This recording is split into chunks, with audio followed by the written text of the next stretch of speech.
Egunon guztiei eta lehenengo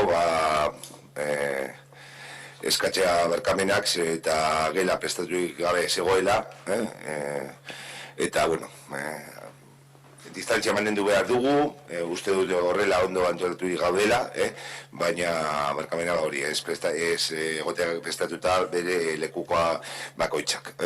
Pedir disculpas por, bueno, que al final no estaba organizada la sala, hay que mantener el 1,5 metros, pero bueno, nos hemos organizado en un momento, con lo cual se mantiene la distancia. Hasi baino lehen gaur azarako 25 emakumeen indarkeriaren aurkako nazioarteko eguna ospatuko dugu. Eta zalantzarik gabe hilketa indarkeria horren adierazpenari krudelena emakumeen izateagatik.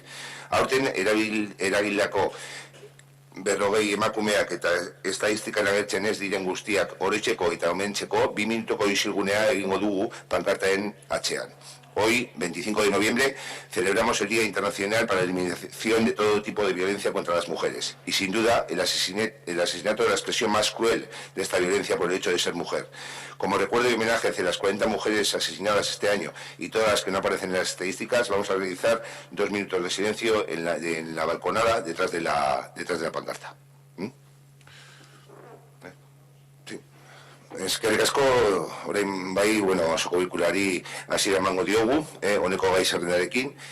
Lehenengo eta Jose Ángel Seijo, ebakuntza bat zuen eta etxean dago errekuperatzen. Disculpen a José Ángel Seijo, que fue sometido a una operación y está convaleciente en su domicilio. Esperemos su pronta recuperación y se pueda incorporar. Gai zerrenda lehenengo puntuan aurreko osoko bilkura eta onartzea, aprobación si procede el acta de la sesión anterior. Bigarren puntua, ostalari laguntzen berri ematea, ratificar ayudas a hostelería. Hirugarren puntua, hizkuntza eskakizunen aldaketa, modificación perfiles lingüísticos.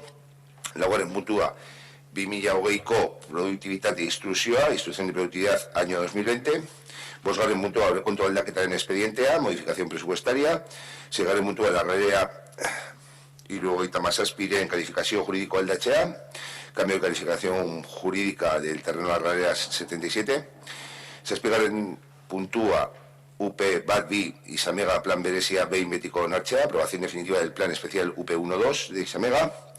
Zortzigarren puntua, azaroko 20ko adierazpen institucional aurren eskubideak, declaración institucional 20 de noviembre de derechos de la infancia.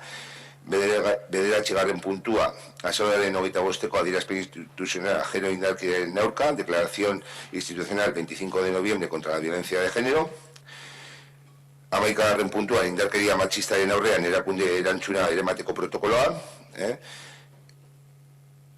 Barkatu, 10garren puntua, jandut, abenduaren 3ko adierazpen institucional euskararen eguna, declaración institucional 3 de diciembre, día de euskera.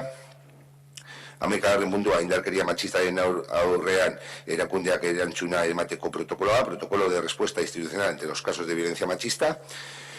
12garren puntua, da mozio modukoa, eta ez da akordio guztia eraman, Mendebaldeko Saharako zutetxaren amaieran aurrean adierazpen instituzionalaren proposamena, esan dudan bezala, mozio bezala sartuko da.